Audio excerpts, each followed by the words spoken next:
योगेश यादव जी मेरठ से। श्री राधा। गुरुदेव आपके चरणों में कोटि कोटि प्रणाम। गुरुजी, मैं खेती का काम करता हूँ। मेरे कारण मुझसे बहुत से कीड़े मर जाते हैं और कुछ ऐसी दवाइयां भी लगानी पड़ती हैं जिससे उन्हें मारना भी पड़ता है। मुझे बहुत दुख होता है। सब बोलते हैं अगर दवाइयां नहीं लगाएंगे तो फसल अच्छी कैसे होगी। हाँ, महाराज ठीक जी, बात है। पर जो अतिथि सेवा और साधु सेवा और अन्य जीवों की सेवा बनती है ना, उससे उसके सारे दोष नष्ट हो जाते हैं।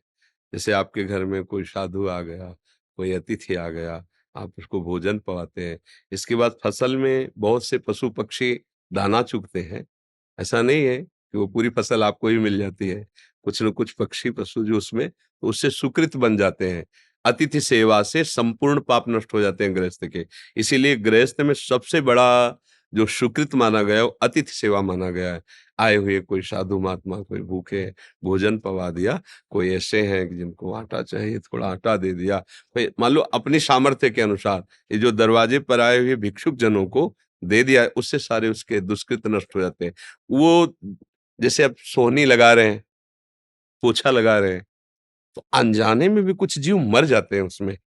अब ये चेष्टा ऐसी है, अगर कोई कह दे बिल्कुल नहीं मरते तो ऐसा असंभव।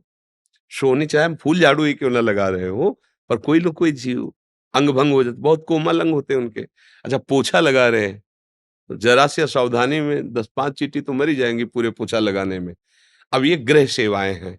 अब इन सेवाओं में जब कोई घर में संत महात्मा पधारता है, उनका चरणामृत डाला जाता है घर में धो के, और उनको प्रसाद पकाया जाता है, सारे दुष्कृत नष्ट हो जाते हैं। इसीलिए तो गृहस्थ जन संतों से प्रार्थना करें, आप हमारे घर पधारिए, आपकी चरण रज पड़े, आप थोड़ी जूठ पाएंगे, जूठन गिरेगी, हम पावन हो जाएंगे। तो ये अतिथि सेवा, साधु सेवा, गौ सेवा, पक्षी आदि की सेवा। पहले घर में जब रोटी बनती थी ना, तो उसमें से पहली रोटी गाय को निकाली जाती थी। ये बचपन में हमने देखा। फिर इसके बाद जो है एक रोटी के टुकड़े करके छत में फेंक दिए जाते थे, कौवा चिड़िया आज पाएंगी। फिर घर के बाहर निकल करके पिताश्री ऐसे देखते थे कोई साधु महात्मा को ऐसे पाने नहीं, तो फिर लौट के आके प्रसाद पाते थे। ये गृहस्थ का धर्म है। अगर अपने दरवाजे पर कोई भूखा आ गया है तो आप उसको भूखे मत जाने दीजिए, कुछ पवा दीजिए। घर में कुछ ना कुछ होता ही है। अगर नहीं है तो 10 मिनट प्रार्थना करके उनको रोकिए, 2 रोटी बनाइए, सारे दुष्कृत नष्ट हो जाएंगे। इसीलिए कभी-कभी कहा जाता है कि आप संतों को जाओ, निमंत्रित करो, उनको बुलाओ। जैसे अब प्रायः संत धाम आदि में ही वास करने लगे, क्योंकि कलिकाल की ऐसी चाल बन गई। तो अब क्या है कि फिर धाम आदि की यात्रा करो। जैसे प्रयाग चले गए, वृंदावन आ गए, किसी 1-2 साधु को कुछ पवा दिया, उनके चरण प्रणाम कर ली, परिक्रमा की, ये सब नष्ट हो जाता है अपराध। ऐसा कोई शरीरधारी नहीं है जिससे शुभ न बनता हो और जिससे अशुभ न बनता हो, क्योंकि शरीर शुभ अशुभ दोनों से मिश्रित है। जब हम शरीराभिमान छोड़कर और प्रभु का आश्रय लेकर भजन करते हैं, तो शुभ अशुभ दोनों का नाश हो जाता है। शरण निरापक पद रमित सकल अशुभ शुभ नंस, देत सहज निश्चल भगत सुजय जय श्री हरिवंश।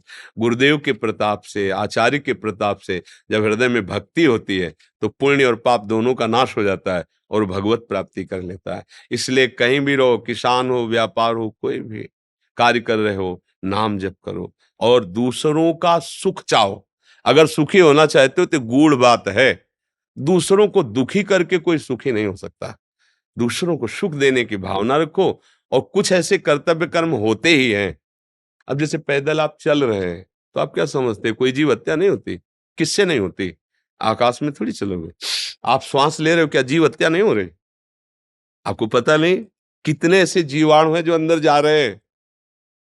तो ये कुछ प्रक्रियाएं ऐसी हैं जिनमें होता ही है। अब उसके लिए उपाय है, भगवान नाम जप करो। अपनी जानकारी से किसी जीव को हम कष्ट नहीं दे रहे, पर अपने अन्न की रक्षा नहीं करेंगे तो अतिथि सेवा नहीं होगी, परिवार का पोषण नहीं होगा, जीवन नहीं चलेगा।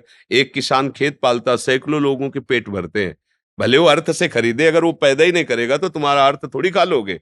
वो उस मेहनत उसकी काम करती है। भले मान लो लाखों रुपया है, तो लाखों रुपया खा लोगे क्या? खाओगे तो गेहूं ही।